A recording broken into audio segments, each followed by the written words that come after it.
Shalom bagi kita semua jemaat GBKP, secara khusus jemaat GBKP Kampung Lalang. Sebelum mendengarkan firman Tuhan, mari kita bersatu di dalam doa. Kita berdoa.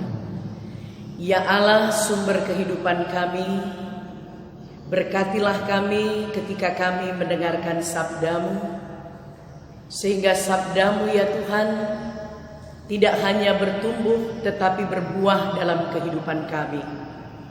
Berkati hamba-Mu di dalam menyampaikan berita Paskah pada saat ini. Dalam Kristus kami berdoa. Amin. Saudara-saudara yang kekasih dalam nama Tuhan, yang menjadi nats pembacaan kita pada Paskah saat ini, yaitu diambil dari Matius 28 ayat 1 sampai 10 dengan tema Jangan Takut. Jemaat yang dikasihi oleh Tuhan, salah seorang bapak gereja pada abad keempat bernama Agustinus membuat liturgi satu pekan suci dalam rangka prosesi Paskah. Satu pekan suci ini bertujuan untuk mengajak ataupun menjadi undangan bagi seluruh jemaat orang percaya untuk selalu hidup baru di dalam Kristus. Adapun satu pekan suci ini adalah sebagai berikut.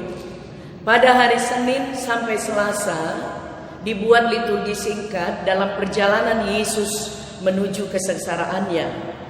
Pada hari Rabu akan dibaca dan dibahas tentang pengkhianatan Yudas Iskariot. Pada hari Kamis dibuat liturgi perjamuan kudus, dan pada hari Jumat itu dibahas tentang kisah sengsara Yesus, bagaimana pengorbanan Yesus disalib dan sekaligus diikuti oleh ritual mencium salib.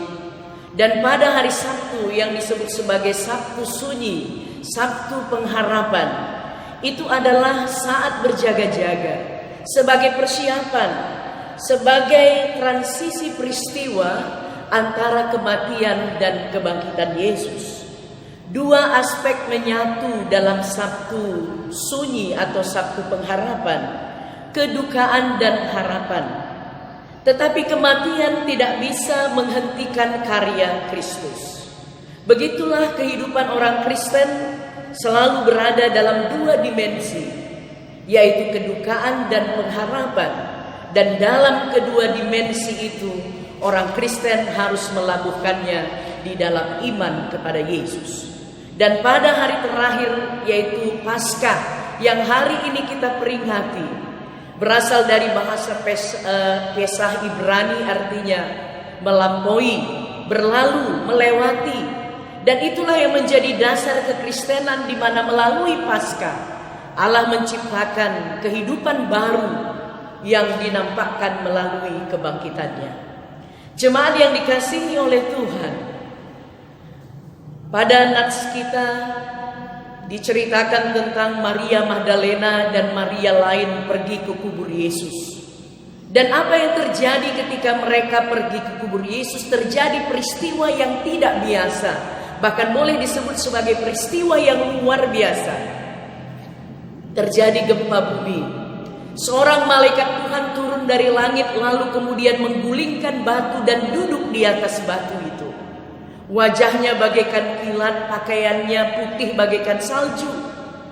Ini membuat Maria Magdalena dan Maria lain tentu sangat ketakutan. Bahkan mungkin dia bingung dan panik.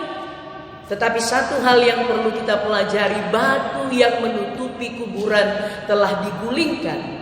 Artinya hal yang menghambat untuk bertemu dengan Yesus itu telah digulingkan, kejahatan telah dikalahkan.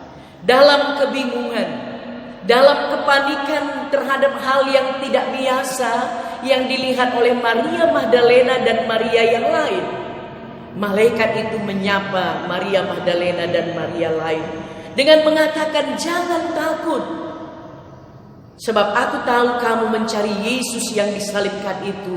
Dia tidak ada di sini karena dia sudah bangkit. Mari, lihatlah tempat dia berbaring." Itu yang dikatakan oleh malaikat. Jangan takut. Tentu malaikat mengerti pastilah Maria Magdalena dan Maria yang lain ini sangat takut. Mengapa mereka takut? Karena mereka melihat dan mengalami peristiwa yang sangat luar biasa.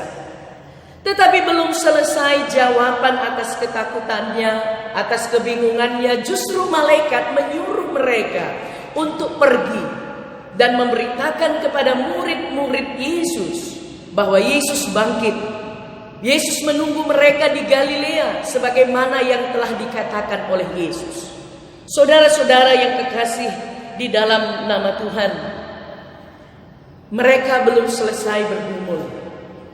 Bisa saja Maria dan Magdalena dan Maria lain berpikir mayat Yesus dicuri.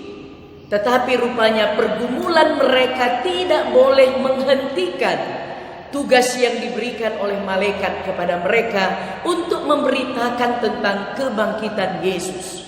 Oleh karena itu dengan penuh rasa takut bercampur dengan sukacita yang gembira, mereka berlari secara cepat-cepat. Akhirnya mereka pun pergi. Tetapi di tengah jalan Yesus bertemu dengan mereka. Dan Yesus menyapa mereka dengan berkata, "Salam bagimu. Salam bagimu, shalom bagimu, damai sejahtera bagimu." Yesus mengetahui benar bahwa dalam diri Maria Magdalena dan Maria lainnya banyak berkecamuk pergumulan-pergumulan dan kepanikan yang ada. Dan juga sukacita, sehingga Yesus menyapa mereka dengan berkata, "Shalom, shalom bagimu." Yesus menenangkan hati mereka. Yesus memberikan kepada mereka suasana damai sejahtera. Lalu mereka mencium kakinya menyembah Dia. Mereka mengetahui bahwa kata salam itu adalah berasal dari Yesus. Lalu Yesus menyuruh mereka sebagaimana yang telah dikatakan oleh malaikat tadi untuk pergi kepada saudara-saudaranya ke Galilea, karena murid-murid akan bertemu dengan Yesus dan melihat Yesus di sana. Saudara-saudara yang kekasih di dalam nama Tuhan, benar apa yang dikatakan oleh Yesus di dalam Yohanes 11 ayat 25. "Akulah kebangkitan dan hidup. Barang siapa yang percaya kepadaku, dia akan hidup." Melalui peristiwa Paskah, Allah menciptakan kehidupan yang baru. Kebangkitannya memberi sukacita dan harapan kepada orang percaya, bahkan setiap manusia, dalam mengatasi ketakutan dan ketidakpastian. Apalagi konteks sekarang ini yang kita alami, merayakan Paskah di tengah situasi yang tidak biasa, bahkan boleh dikatakan luar biasa. Pandemi COVID-19 yang mempengaruhi dunia dalam semua bidang kehidupan. Seolah-olah tidak ada kepastian bagaimana nanti akhirnya ini. Termasuk mempengaruhi cara beribadah kita. Tetapi dalam Paskah ini, melalui tema dikatakan jangan takut, artinya Paskah mengatasi kematian dengan kehidupan. Paskah menaklukkan ketakutan dan ketidakpastian dengan harapan. Paskah mengingatkan orang percaya bahwa sumber kehidupan, sumber kasih yang kekal itu hanya berasal dari Allah. Ketika seorang mau mengorbankan dirinya dengan sukarela, meskipun tidak melakukan kesalahan, dihukum mati sebagai pengganti orang yang berdosa, orang yang bersalah, sebagai pengganti pengkhianat, maka kematian tidak dapat menahan orang itu. Bahkan kematian akan berjalan dengan arah yang sebaliknya. Dan itu yang terjadi dengan kebangkitan Yesus. Kematian tidak bisa menahan Yesus, tetapi kematian dikalahkan. Jalan salib justru membuka jalan baru untuk menggapai kemenangan. Salib menjadi mahkota. Kita boleh melihat bahwa pandemi COVID-19 bisa menjadi hal yang memurnikan iman kita untuk bergantung sepenuhnya kepada Tuhan.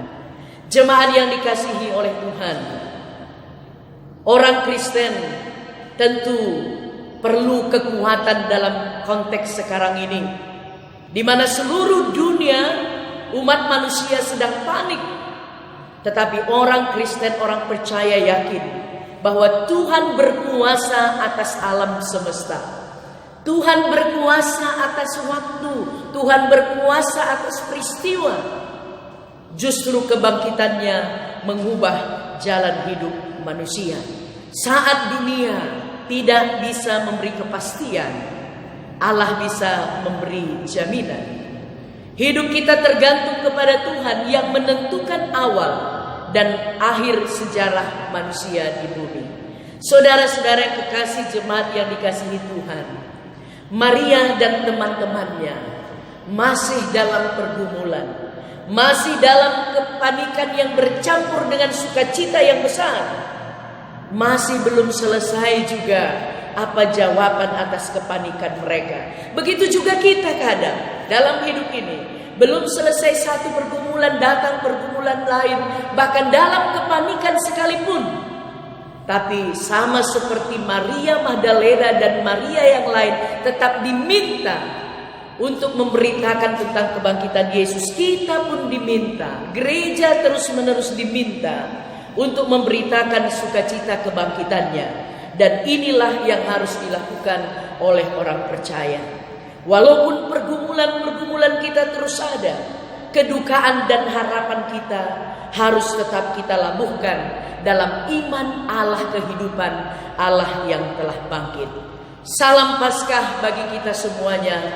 Kristus sudah bangkit. Amin.